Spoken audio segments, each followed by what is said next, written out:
मित्रों, कुछ कहानियाँ ऐसी होती हैं जो हमारे जीवन के लिए बहुत ही महत्वपूर्ण पाठ सिखा जाती हैं। किसी नगर में एक चोर रहा करता था और छोटी मोटी चोरी करके अपने घर का गुजर बसर करता था, परिवार का पालन करता था। एक दिन वह रात्रि को चोरी के लिए निकला तो रास्ते में विचार करने लगा कि चोरी छोटी हो चाहे बड़ी हो, पर उसकी सज़ा और पाप तो बराबर ही लगेगा। तो क्यों ना मैं बड़ी चोरी करूं जिससे मेरा परिवार खुशहाल हो जाए, बार बार रोज़ का झंझट हट जाए। छोटी छोटी चोरियां करने से परेशानी भी होती है।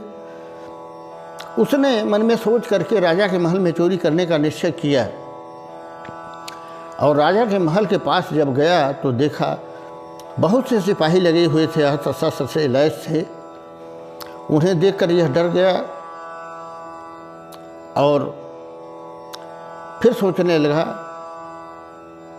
मैं यहाँ से खाली हाथ लौट जाऊं तो वह भी ठीक नहीं है। कुछ न कुछ तो ऐसा करूं कि कुछ तो लेके जाऊं। उसने मन में विचार किया कि राजा के शयन कक्ष में चलता हूं और राजा का पोशाक चुरा करके ले जाऊंगा, और राजा का पोशाक चुरा करके जब ले जाऊंगा तो सैनिक पहचान नहीं पाएंगे और मैं लेकर के निकल जाऊंगा। वह राजा के शयन कक्ष में पहुंचा तो धीरे से उसने देखा, पर्दा हटा करके तो राजा गहरी निद्रा में सोए हुए थे और रानी अर्धनग्न अवस्था में बैठी हुई थी। उसने धीरे से पर्दा बंद करके ऊँट में खड़ा हो गया। काफ़ी देर तक इंतज़ार किया, पुनः देखा तो रानी बैठी हुई थी, राजा सो रहे थे। वहीं पर पड़े एक स्टूल पर बैठने की उसने कोशिश की तो वहाँ पर रखा हुआ एक गिलास नीचे गिर गया, जिससे आवाज़ हुई। अब उस आवाज़ से राजा की नींद तो नहीं खुली, पर रानी उठी और तलवार ले करके आ गई और उस चोर के गर्दन पर लगा करके बोली, कौन हो तुम, साफ साफ बताओ, नहीं तो अभी तुम्हारा सर धड़ से अलग कर देती हूँ। उस चोर ने हाथ जोड़ करके बोला, मैं साधारण चोर हूँ महारानी, मैं छोटी मोटी चोरी किया करता हूँ, भूल से मैं आज यहाँ आ गया, आप मुझे क्षमा कर दीजिए, दोबारा इस महल का मैं रुख नहीं करूँगा। पर उस रानी ने कहा, देखो मैं जो कहती हूँ वो तुम्हें करना पड़ेगा, तभी मैं तुम्हें छोड़ सकती हूँ, वरना मैं तुम्हें मार डालूँगी। उस चोर ने कहा, आपका क्या हुक्म है। तब उस रानी ने जो बात कही सोचने लायक है। उसने कहा, तुम मेरे साथ संभोग करो। चोर ने हाथ जोड़कर कहा, अरे महारानी, आप कहाँ और मैं कहाँ, मैं छोटा अदना सा चोर, मैं आपके साथ ये कैसे कर सकता हूँ। रानी ने डांटते हुए कहा, तुम्हें मेरी शर्त मंजूर है या मरना पसंद है, दो में से एक बात बताओ। उसने अपने मन ही मन सोचा कि मरना तो निश्चित है और मृत्यु मेरे सामने खड़ी है। उसने मन में निश्चय किया और रानी से कहा कि आप मुझे 5 मिनट का समय दीजिए, मैं लघु शंका करके आता हूँ, फिर आपके पास आपकी मनोकामना अवश्य पूर्ण करूँगा। इतना कह करके वह लघु शंका के लिए गया और मौका पाकर के भाग निकला। और जैसे ही गेट पर आया तो एक सैनिक ने उसे पकड़ लिया और पकड़ करके उससे पूछा डांट करके, बोलो क्या बात थी, कहाँ गए थे। तो उस चोर ने सारी बातें साफ साफ बता दी कि ये वाकया है और रानी ने मुझे मार डालने के लिए कहा। और तब उस सैनिक ने कहा कि तुम जा करके रानी से कहो कि वो राजा का वध कर दें और तब तुम वो काम करना। वह दोबारा महल में गया और रानी के सामने जा कर के बोला, देखिए महारानी, आप अगर ये काम करना चाहती हैं तो राजा का वध आप कर दीजिए, वरना ये जाग जाएंगे तो ना हम बचेंगे और ना आप बचेंगे। ऐसी परिस्थिति में आप मुझे बचा भी नहीं पाएंगे और न मैं आपको बचा पाऊंगा। तो फिर रानी ने तुरंत तलवार उठाई और राजा का वध कर दिया। राधे राधे, जय श्री कृष्ण। तो जब रानी ने वध कर दिया तो फिर इतना तेज का खून का फव्वारा उठा कि पूरी जमीन लाल हो गई खून से, और कुछ छींटे रानी के ऊपर भी पड़े।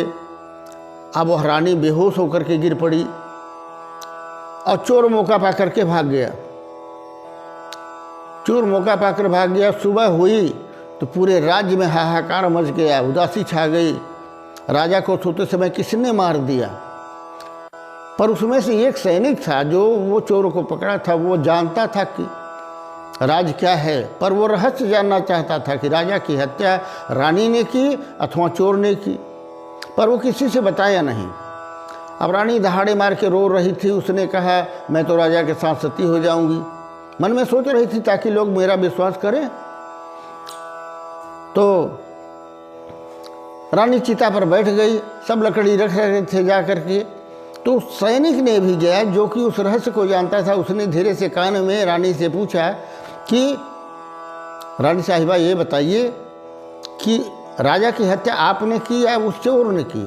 तब रानी ने कहा कि तुम ऐसा करो, जंगल में चले जाओ, एक बुढ़िया है वह तुम्हें इसका रहस्य बताएगी। वह जंगल की तरफ गया और घोर जंगल में जाकर के देखा तो एक कुटिया थी, वहाँ पर एक बुढ़िया बैठी हुई थी। उसने निवेदन करके पूछा कि राजा की हत्या हुई है, इसका रहस्य मैं जानना चाहता हूँ।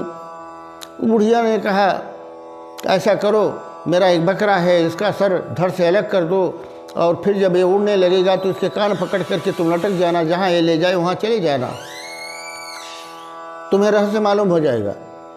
और जब वो बकरे का सर काट दिया, तोड़ने लगा, तो उसको पकड़ लिया और जा कर के वह उसे एक गुफा के पास ले गया। वहाँ एक राक्षस और उसकी पुत्री रहा करती थी। और धीरे से जब वहाँ वो पहुँचा तो गेट पर देखा, खड़ा रहा, कोई नहीं था। अंदर से उसकी पुत्री राक्षस की आई। उसने देखा कि बहुत हट्टा कट्टा सुंदर नौजवान है। उसने तुरंत मन में सोचा कि अगर मैं इसको खा जाऊंगी तो मेरी एक दिन की भूख मिटेगी, और मैं इसे अगर बचा कर रखती हूँ तो मेरे बहुत काम आएंगे और मैं इसके साथ खूब मौज करूँगी। तो उसने उसको अंदर बुलाया और उसके साथ खूब भोग विलास किया। उसके बाद उसको मच्छर बना करके दीवार से चिपका दिया। थोड़ी देर बाद उसका पिता आया तो उसने कहा, मुझे मनुष्य की गंध आती है। और तब उस बेटी ने झूठ बोल दिया, पिताजी आप कैसे कहते हैं, मेरे रहते कौन आ सकता है यहाँ, मैं जो भी आएगा कच्चा चबा जाऊंगी उसको। काफ़ी दिन तक वो इस तरह से भोग विलास उस सैनिक के साथ करती रही, और रात में भोग विलास करती, दिन में मच्छर बड़ा देती थी। वह सैनिक धीरे धीरे ऊब गया, परेशान हो गया। उसे अपने घर की याद आने लगी, बच्चों की याद आने लगी। एक दिन मौका पा करके कि वह वहाँ से भाग गया, और जब अपने घर गया फिर भी कुछ दिन रहने के बाद पुनः उस सुंदरी की, राक्षस कन्या की याद उसे आने लगी। उससे रहा नहीं जा रहा था और मन में सोच रहा था कि उस बार तो बुढ़िया ने पहुंचा दिया था, अब मैं कैसे जाऊंगा वहां। तो वह पुनः बुढ़िया के पास गया और याचना करने लगा कि एक बार मुझे फिर से वहां पर भेज दीजिए। तो बुढ़िया ने कहा, देखो मेरे पास तो एक बकरा था, वो खत्म हो गया, अब तुम अपने बेटे को लेकर आओ और तब मैं उपाय करूंगी। वह तुरंत गया, अपने बेटे को लेकर के बुढ़िया के पास आया। बुढ़िया ने कहा, इसका गर्दन काट दो और ये भी उसी तरह से उड़ेगा और तुम्हें ले जा करके वहाँ पहुँचा देगा।